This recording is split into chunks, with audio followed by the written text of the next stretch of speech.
এবার আবৃত্তির মাধ্যমে স্বামীজি বন্দনা করবে আমাদের ছাত্রী মেঘা দাস।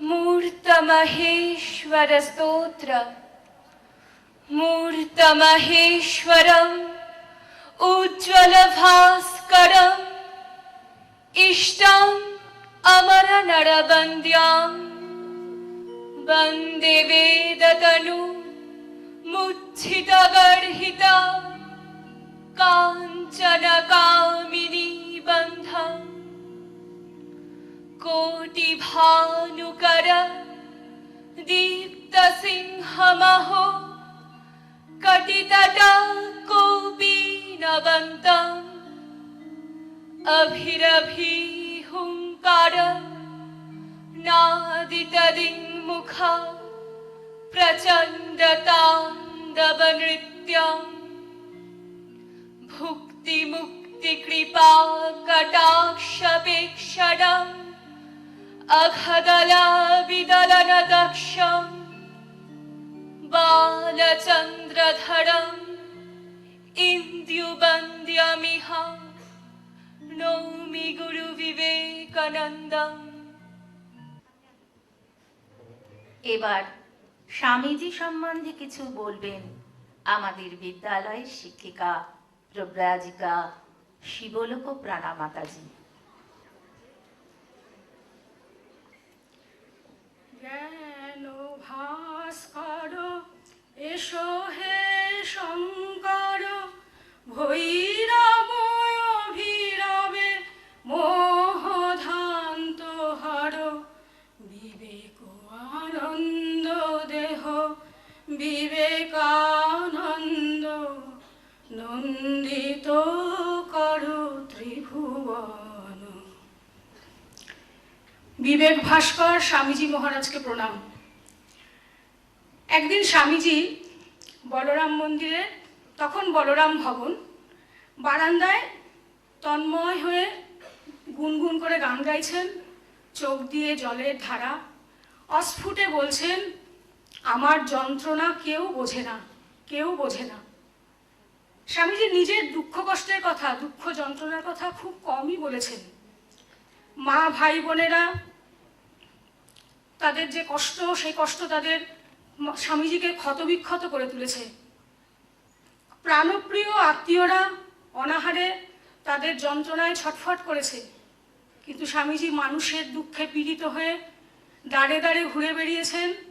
তখন শুনেছেন ভণ্ড, জুয়াচোর, বদমাশ পৃথিবীর এক প্রান্ত থেকে অন্য প্রান্তে মানুষকে ভালোবেসে মানুষের কল্যাণে ছুটে গেছেন।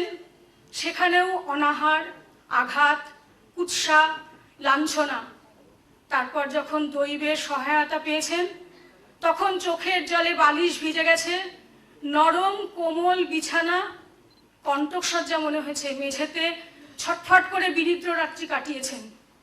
কিন্তু কখনো মানুষকে অভিশাপ দেননি।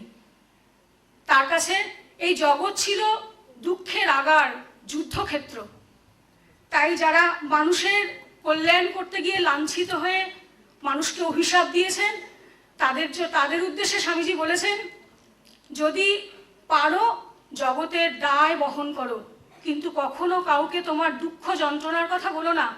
তোমার অভিসম্পাদ শুনে কেউ যেন মনে না করেন আমার দুঃখ কষ্ট নিয়ে আমি তো বেশ ছিলাম, এ মহা আতঙ্ক, এ আমার কি দরকার ছিল। স্বামীজি সারা জীবন পরিত্রাতা, তিনি পরম আনন্দে রক্ত ঝরা পথ চলেছেন। দুহাত বাড়িয়ে সকলকে ডেকে বলেছেন, তোমরা আমার কাছে এসো, সমস্ত তোমাদের দুঃখ ভার জর্জরিত যারা, তোমরা তোমাদের সমস্ত দুঃখ ভার, সমস্ত বোঝা তোমরা আমার উপরে ফেলে দাও, তোমরা সবাই সুখী হও। পাশ্চাত্যে তখন স্বামীজি একদিন কয়েকটা চিঠি এসছে, তার মধ্যে একটি চিঠি পড়ে স্বামীজি কাঁদছেন। পাশ্চাত্যের আমেরিকাবাসী ভক্তরা খুব অবাক হয়ে গেছেন যে এমন পুরুষ, তিনি এমন বিচলিত কেন, কি এমন খবর এলো। তাকে তো আমরা সবসময় খাপখোলা তরোয়াল হিসেবেই দেখেছি, যুদ্ধক্ষেত্রে প্রস্তুত সর্বদা। খুব সাবধানে একজন জিজ্ঞেস করছেন, স্বামীজি আপনার বাড়ি থেকে কি কোনো মৃত্যুর খবর এসছে? কিন্তু না, এই যে স্বামীজির আত্মীয় বিয়োগ ব্যথার থেকেও বেশি কষ্টের, বেশি দুঃখের, ভারতবর্ষের একজন মানুষ অনাহারে ক্ষীরের জ্বালায় আত্মহত্যা করেছে। স্বামীজি যুগপৎ বিস্মিত, দুঃখিত, অন্নপূর্ণার দেশে এ কি করে সম্ভব? ইউরোপের নানা দেশ ঘুরে একদিন কায়রো শহরে স্বামীজি এসছেন, অনেক সঙ্গীদের সঙ্গে যাচ্ছেন, কিন্তু পথ ভুলে স্বামীজি একটু এগিয়ে গেছেন, একটু এগিয়ে চলছেন। যেতে যেতে পথ ভুলে উনি এমন একটা জায়গায় চলে এসছেন যেখানে বার বনিতারা থাকেন। তো ওরা তো স্বামীজির ওই অদ্ভুত পোশাক, অদ্ভুত চেহারা দেখে হেসে কুটোপাটি। স্বামীজি তাদের দিকে এগিয়ে গেছেন, বেদনা কাতর মুখ, দুঃখে উনি কাতর হয়ে বলছেন, আহা অভাগিনীরা, ওরা ওদের নিজেদের সৌন্দর্যের পায়ে ওরা দেবত্বকে, ওদের দেবীত্বকে বলি দিল। ওরা মাতৃজাতি, ওরা নিজেরা বুঝতে পারছে না ওরা কি করছে। স্বামীজি চোখ দিয়ে জল। তাই দেখে ওই মেয়েগুলি শান্ত হয়ে লজ্জা পেয়ে একজন এগিয়ে এসে স্বামীজির বসনের এক প্রান্ত ধরে বলছেন, ইনি ঈশ্বরজানিত পুরুষ, ইনি ভগবানের লোক। আর বাকিরা লজ্জায় সম্ভ্রমে নিজেদের দুহাত মুখ দিয়ে ঢেকে ফেলেছে। স্বামীজি তাদের আশীর্বাদ করে সেখান থেকে বিদায় নিলেন। একদিন বলরাম ভবনে শিষ্য শরৎচন্দ্র চক্রবর্তীর সঙ্গে বেদ অধ্যয়ন, বেদ পাঠ, আলোচনা ইত্যাদি করছেন। এমন সময় গিরিশ ঘোষ সেখানে হাজির। তিনি স্বাধীন চেতা, প্রতিভাবান নট, নাট্যকার। উভয়ের মধ্যে স্বামীজির সঙ্গে গিরিশ ঘোষের খুব শ্রদ্ধা সমীহের একটা সম্পর্ক ছিল। তো দুজন কৌতুক করে বেদ বেদান্ত নিয়ে আলোচনা শুরু করেছেন। করতে করতে হঠাৎ গিরিশ ঘোষ বলছেন, হ্যাঁ নরেন, বেদ বেদান্ত তো তুমি যথেষ্ট পড়েছো, কিন্তু আজকে এই দেশের চারিদিকে যে হাহাকার, অন্নাভাব, ঘোর পাতকাদি, ভ্রূণ হত্যা ইত্যাদি ঘটেই চলেছে, তোমার বেদে কি এর কিছু উপায়ের কথা বলেছে? এই অমুক বাড়ির স্ত্রী যার বাড়িতে রোজ 50খানি পাতা পড়তো, আজ 3 দিন তার বাড়িতে অন্ন জোটে না, ভারী চড়েনি। অমুকের বাড়ির কুলস্ত্রীকে গুন্ডারা অত্যাচার করে মেরে ফেলেছে। অমুককে অমুক জোচ্চুরি করে বিধবা সর্বনাশ করেছে, তোমার বেদে কি এর কিছু উপায় আছে? গিরিশ ঘোষ এমন আবেগের সঙ্গে কথাগুলো বলছিলেন, স্বামীজির চোখে হৃদয় নিংড়ানো ব্যথার জল, উনি থাকতে পারছেন না, ওনার মুখ লাল হয়ে গেছে। স্বামীজি ভাবাবেগ সম্বরণ করতে পারলেন না, উনি সেখান থেকে বেরিয়ে গেলেন। গিরিশ ঘোষ তখন ওই শিষ্যকে বলেছিলেন, দেখলি বাঙাল, এত বড় প্রাণ তোর স্বামীজিকে আমি বেদজ্ঞ পণ্ডিত বলে মানি না। এই যে জীবের দুঃখে কাতর হয়ে ঘর ছেড়ে বেরিয়ে গেল, বেদ বেদান্ত সব কোথায় উড়ে গেল, এই মহাপ্রাণতার জন্য আমি মানি। মানুষের জন্য দুঃখ, মানুষের জন্য কষ্ট যদি শরীরেরই হতে পারে, যদি হয় সেটা, তাহলে আমরা স্বামীজিকে দেখে সেটা বুঝবো। তার পরিব্রাজক জীবনের পথে তিনি প্রত্যেকটি প্রান্তে প্রান্তে, দেশের বিদেশের প্রান্তে প্রান্তে উনি ঘুরেছেন। বিশেষ করে দেশে উনি দেখেছেন দরিদ্র, নিপীড়িত, লাঞ্ছিত, অধঃপতিত, শোষিত দেবতাদের যন্ত্রণা তিনি মর্মে মর্মে অনুভব করেছেন। তার কাছে আমার মা বিরাজেন সর্বঘটে। তিনি সন্ন্যাসী, সত্যপথের পথিক হয়েও এই ঘুমন্ত নিপীড়িত জাতির মানুষের জন্য প্রেসক্রিপশন দিলেন রজগুণ। কেন? তার কাছে তিনি চাইছেন যে যখন দেশ এবং সমাজ ক্লিবতা এবং বৈকল্যের তমতে আচ্ছন্ন, জড়তে তমগ্রস্ত হয়ে গেছে, জড়তে নিদ্রা অভিভূত হয়ে আছে, তখন তার জন্য সাপ লুডো খেলার মতন ওই মই বেয়ে তরতর করে যদি আমরা তমর জড়তা থেকে সত্যের চৈতন্যে গিয়ে সোজা পৌঁছাতে চাই, সেটা পারবো না।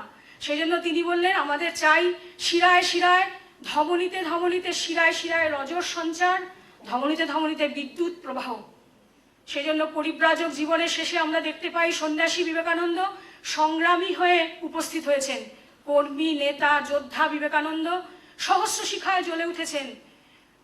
সমাজের উপরে বোমার মতন ফেটে পড়তে বললেন, যাতে কুসংস্কারের আবর্ত, অজ্ঞানের অন্ধকার, সংকীর্ণতা, গোড়ামির সংকীর্ণতা সমস্ত ভেঙে গুড়িয়ে যায়। কেউ তার দলে নাম লেখাতে এলে তিনি প্রথমেই বলতেন, সাপের মুখে যেতে বলবো, বাঘের মুখে যেতে বলবো, অগ্নুদ্গারী তোপের মুখে যেতে বলবো। মৃত্যু তৎক্ষণাৎ নিশ্চিত, জেনে সঙ্গে সঙ্গে যেতে পারবে তো? যদি পারো তাহলে এসো, না হলে ফিরে যাও। মৃত্যুঞ্জয়ী বীরেরা স্বামীজির কাছে আসতে সাহস পেত, ভরসা পেত। তাদের উদ্দেশ্য করে স্বামীজি বললেন, ওরে যুবকগণ, তোরা কাজে লাগ। আমার ভেতর যে অগ্নি জ্বলছে, আগুন জ্বলছে, তার স্পর্শে তোদের হৃদয় এখনো অগ্নিময় হয়ে ওঠেনি। তোরা এখনো ভোগ এবং আলস্যের পুরনো রাস্তায় হাঁটছিস।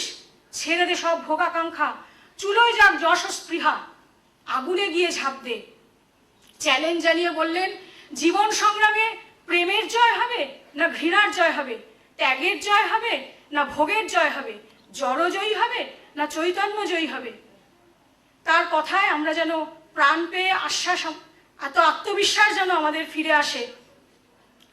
স্বামীজির কথাগুলো ছিল শক্তিশালী জেনারেটর। আমাদের হৃদয়ের অন্ধকার মুহূর্তে আলোয় উদ্ভাসিত হয়ে ওঠে, আমাদের প্রাণ আনন্দে নেচে ওঠে, আমাদের তমনিদ্রা কেটে যায়। তিনি বললেন, তোলপাড় কর দুনিয়া। আরে আত্মায় কি লিঙ্গালিঙ্গ ভেদ আছে? এমন দিন কি হবে পরোপকারায় জান যাবে? বললেন, হাজার বিফলতা তোমার সামনে আসুক, সহস্র প্রতিবন্ধক হিমালয়ের মতো তোমার সামনে এসে দাঁড়াক, তুমি পিছনে চেও না। অতি প্রিয় আত্মীয় স্বজন কাঁদুক, হৃদয় রক্তাক্ত হয়ে যাক, তুচ্ছ মরণ, তুচ্ছ জীবন, তুচ্ছ ক্ষুধা, তুচ্ছ শীত, তুমি পিছনে চেও না। স্বামীজি চিঠিগুলি যেন তেজস্ক্রিয় ডিনামাইট, ভাবের আবেগে, ভাষার অগ্নিসংযোগে, তার মধ্যে ভাবের যদি আমরা বারুদ বলে তাকে কল্পনা করি, তাহলে সেগুলো এক একটা বোমা, পিলে চমকে দেয়, আতে গিয়ে ঘা লাগে। বললেন, যে ধর্ম, যে ঈশ্বর বিধবার অশ্রুমোচন করতে পারে না, অনাথ শিশুর মুখে এক মুঠো খাবার তুলে দিতে পারে না, আমি সে ধর্ম, সেই ঈশ্বরে বিশ্বাস করি না। যে ধর্ম দরিদ্রের দুঃখ মোচন করতে পারে না, সে ধর্ম না পৈশাচ নৃত্য। আজকে 2016 প্রথমে আমরা চারিদিকে সমাজের দিকে যদি তাকাই, তাহলে আমাদের মনে হয় এই জ্বলন্ত অঙ্গারের মতো, এই ক্রুশ যন্ত্রণার মতো বিবেক বাণী আজকে আমাদের প্রয়োজন। আমরা যদি তাহলে একটু মানুষ হতে পারি। কেউ কোথাও দুর্ভাগ্যের মধ্যে পড়েছে দেখলে স্বামীজি খুব বিচলিত হয়ে পড়তেন, তার সঙ্গে সমানভাবে সেটা ভাগ করে নিতে চাইতেন। সেই জন্য তিনি আমাদের এই নিদ্রিত প্রাণে, অসার প্রাণে তিনি চেতনা জাগাতে চাইলেন, উৎসাহের আগুন জাগাতে চাইলেন, জ্বালাতে চাইলেন। সেই যে আগুনে উনি জ্বলছিলেন দাউ দাউ করে, সেই আগুন আমাদের মধ্যে সঞ্চারিত করতে চাইলেন। কিন্তু আমরা ওর কথা বুঝলাম না, আমরা উল্টো বুঝলাম, আমরা ভুল বুঝলাম। উনি আগুন জ্বালাতে বললেন, আমরা জ্বালাচ্ছি আগুন রেলে, বাসে, ট্রেনে, ট্রামে, অফিসে। উনি আমাদের ক্লীবতা, কাপুরুষতা, মায়ামোহ, ভোগাকাঙ্ক্ষা, যশস্পৃহা ভেঙে গুড়িয়ে দিতে বললেন। আমরা ভাঙছি। আমরা স্কুল, কলেজ, হাসপাতাল, বিশ্ববিদ্যালয়ের জানলা, দরজা, কাঁচ, বেঞ্চ, মূল্যবান আসবাবপত্র ভেঙে গুড়িয়ে দিচ্ছি। স্বামীজি বললেন, শিল্প বিপ্লব ঘটাতে, টেকনিক্যাল ইন্ডাস্ট্রি, টেকনিক্যাল এডুকেশন বাড়াতে, ইন্ডাস্ট্রি যাতে বেশি বাড়ে, দেশের শ্রীবৃদ্ধি হয়, কিছু মানুষ রোজগার করে খেতে পারে। আমাদের স্বার্থ বুদ্ধি, আমাদের দুর্বুদ্ধি, আমাদের স্বার্থ সিদ্ধি, স্বজন পোষণের ধোঁয়ায় যে বন্ধ এই উচ্চারণ, তার ফলে আমাদের ফ্যাক্টরিগুলো আস্তে আস্তে বন্ধ হয়ে যাচ্ছে। গরিব শ্রমিকেরা অনাহারে মরতে বসেছে, দেশ বেকারত্বে ছেয়ে গেছে।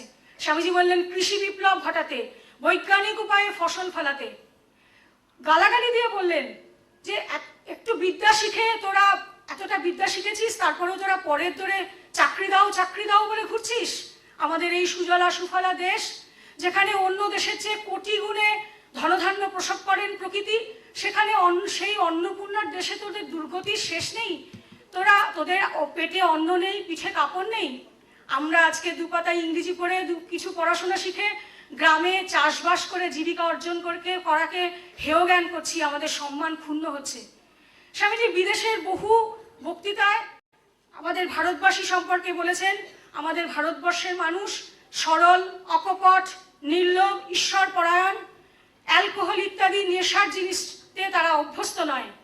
তিনি বহু বক্তৃতায় ওদের ধমক দিয়ে বলেছেন, বিদেশের লোকেদের ধমক দিয়ে বলেছেন যে তোমরা এক হাতে বাইবেল, অন্য হাতে বিজেতার তরবারি নিয়ে আমাদের দেশে এসেছো, তোমরা মদ খাইয়ে আমাদের দেশের মানুষকে অধঃপতিত করেছো, অসম্মানিত করেছো নারীদের, বিদ্রূপ করেছো ধর্মকে।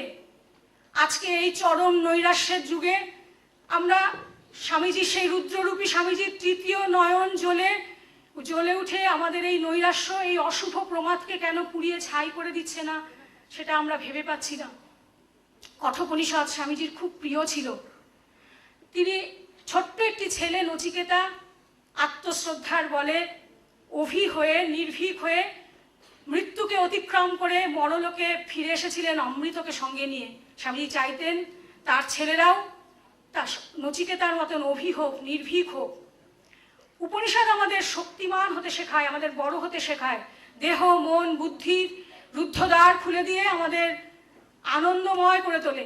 স্বামীজির বাণী, স্বামীজি উপনিষদের বাণীর প্র্যাকটিক্যাল কেমিস্ট্রি আমরা স্বামীজির মধ্যে দেখতে পাই। স্বামীজি বিদেশের বিভিন্ন অনেক বক্তৃতায়, বিশেষ করে চরম অনুভূতির তত্ত্ব যে সমস্ত বক্তৃতায় দিয়েছেন, সেখানে স্বামীজি অনেক জায়গায় বলেছেন আই অ্যাম গড। এটা কোনো দমভক্তি নয়। আমরা যদি স্বামীজির কর্মে এবং স্বামীজির চিন্তায় আধ্যাত্মিকতার খোঁজ করি, তাহলে আমরা দেখব এই অহংকারের চিহ্ন তার মধ্যে রয়েছে। এই ব্যক্তিত্ব নিষ্ঠা, এই পুরুষকার, এই পৌরুষ প্রতিষ্ঠা, এই আত্মকর্তৃত্ব, আত্মগরিমা, আত্মচৈতন্য, এই তো বেদান্ত। এই অহংকারের বজ্র যে জীবনে নেই, সে জীবনে স্বামীজি প্রবেশ করেননি। এই অহংকারের বজ্র দ্বারা যে জীবন উজ্জীবিত হয়নি, সেই জীবন স্বামীজির লীলাক্ষেত্র নয়। স্বামীজি গা এলানো সুবিধাবাদী মানুষ চাননি। তিনি চেয়েছিলেন তার দেশের যুবক এবং তরুণ এরকম এমন হবে যে কর্মক্ষেত্রে তাদের হবে সিংহের মতন বিক্রম, প্রয়োজনে তারা তাদের নিজেদের হৃদয় বুদ্ধের মতো উপড়ে দিতে পারবে। আমরা কিন্তু তার ডাকে সাড়া দিলাম না, আমরা ঘুমিয়ে থাকলাম। আমাদের তমনিদ্রা স্বামীজির মোহ ধ্বংসকারী যে আগুন, সে আগুন নিভিয়ে দিল। স্বামীজি আমাদের নিঃস্বার্থপর হতে বললেন, আমরা হলাম স্বার্থপর। স্বামীজি আমাদের নেড়ি কুকুরের মতো খেয়েই করতে বারণ করেছেন, আমরা তাই করছি। স্বামীজি দুর্বলতা, কাপুরুষতা, সামান্য দুর্নীতি, বদমতলব ইত্যাদি ছাড়তে বলেছেন, আমরা সে কথা কানেই ঢোকালাম না। তিনি চাইলেন লোকহিতে, জগৎ হিতে আমরা আমাদের জীবন উৎসর্গ করতে, আমাদের মেতে যেতে, তাতে উন্মাদ হয়ে যেতে। আমরা নিজেদের স্বার্থ সিদ্ধির জন্য, ভোগের জন্য উন্মাদ হয়ে যাচ্ছি। আমরা স্বামীজি আগুন জ্বালাতে বলেছিলেন জাতীয় ধমনীতে, আগুন জ্বলছে, কিন্তু তার ইন্ধন এখন হিংসা, ঈর্ষা, দেশ, ক্রোধ। এই আগুনে কোনো মহৎ কাজ হয় না। স্বামীজি চেয়েছিলেন সচ্চরিত্র, নিঃস্বার্থপরতা, প্রেম, পবিত্রতার আগুন জ্বালাতে, ইন্ধন দিয়ে আগুন জ্বালাতে চেয়েছিলেন একদল শক্তিমান যুবক, আগুনের মতন অগ্নিময় যুবক, যাদের ছাতিতে সাহস, বুকে বল, সচ্চরিত্র, শিক্ষিত, পরার্থে সর্বত্যাগী, এমন কিছু যুবক চেয়েছিলেন। শপথ করে বলেছিলেন জগদম্বা যদি এমন একজনও দেন, তবে আবার আসব, কাজ করব। কোথায় সেই বিবেক জীবন? কে এগিয়ে আসবে?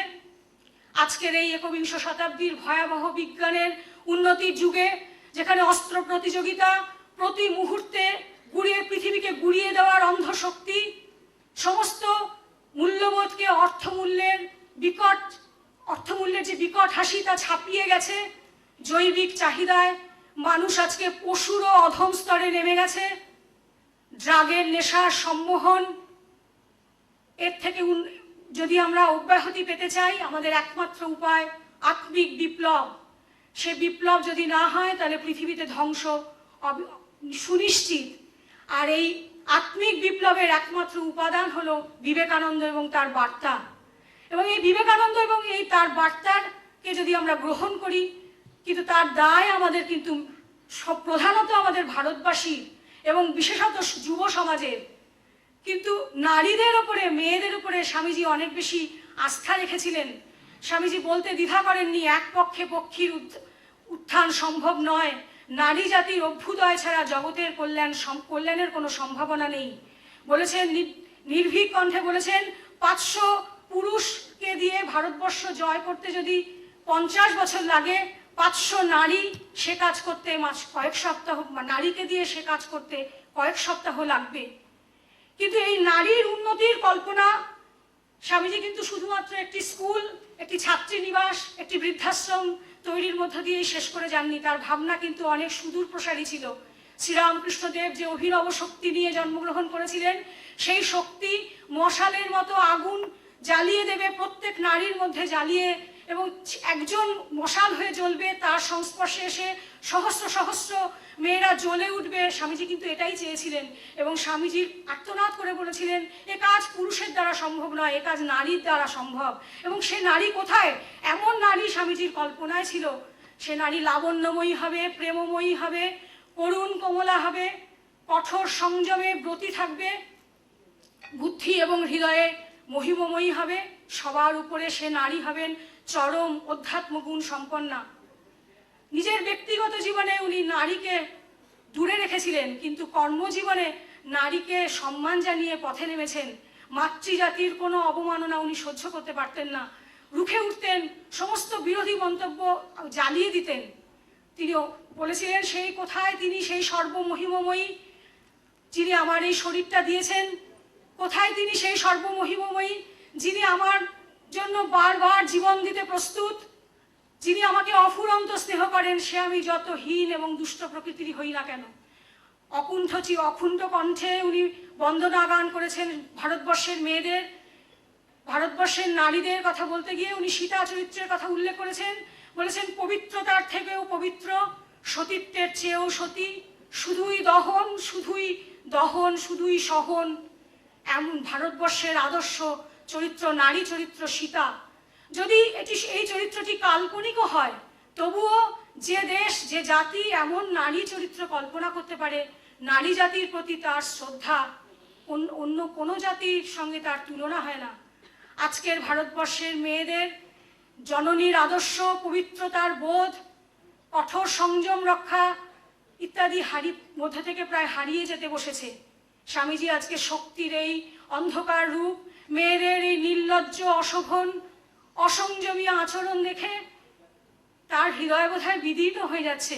তিনি ক্রান্তদর্শী ঋষি, আগেই বোধহয় বুঝতে পেরেছিলেন, সেই জন্য বিধান দিয়ে গিয়েছিলেন। মা ঠাকুরুন সেই মহাশক্তি জাগানোর জন্য পুনরায় এসেছেন। বিশুদ্ধভাবে, সাত্ত্বিকভাবে, মাতৃভাবে শক্তির পূজা যারা করবে তাদের কি কল্যাণই না হবে, সচেতন করে দিয়ে বলেছেন, ভুলিও না তোমার নারী জাতির আদর্শ, সীতা, সাবিত্রী, দময়ন্তী। চতুর্থ নামটি বোধহয় লেখনীতে লিখে উঠতে পারেননি, সে সময় পরিস্থিতি ঠিক লেখার পক্ষে হয়তো উপযুক্ত ছিল না, অথবা যিনি ব্যক্তি তিনি বোধহয় শরীরে ছিলেন। বিশুদ্ধ মাতৃত্বের সেই নাম মা শারদা। সারগাছিতে একদিন ম্যাজিক লন্ঠন দেখানো হচ্ছে।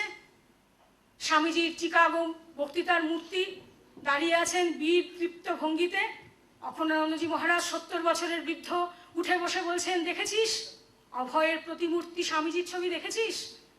স্বামীজি বৈরাগ্যের দেবতা, স্বামীজি আমাদের এই যুগের দেবতা। স্বামীজিকে ছাড়া আমরা আর অন্য কারোর কথা এখন নেব না।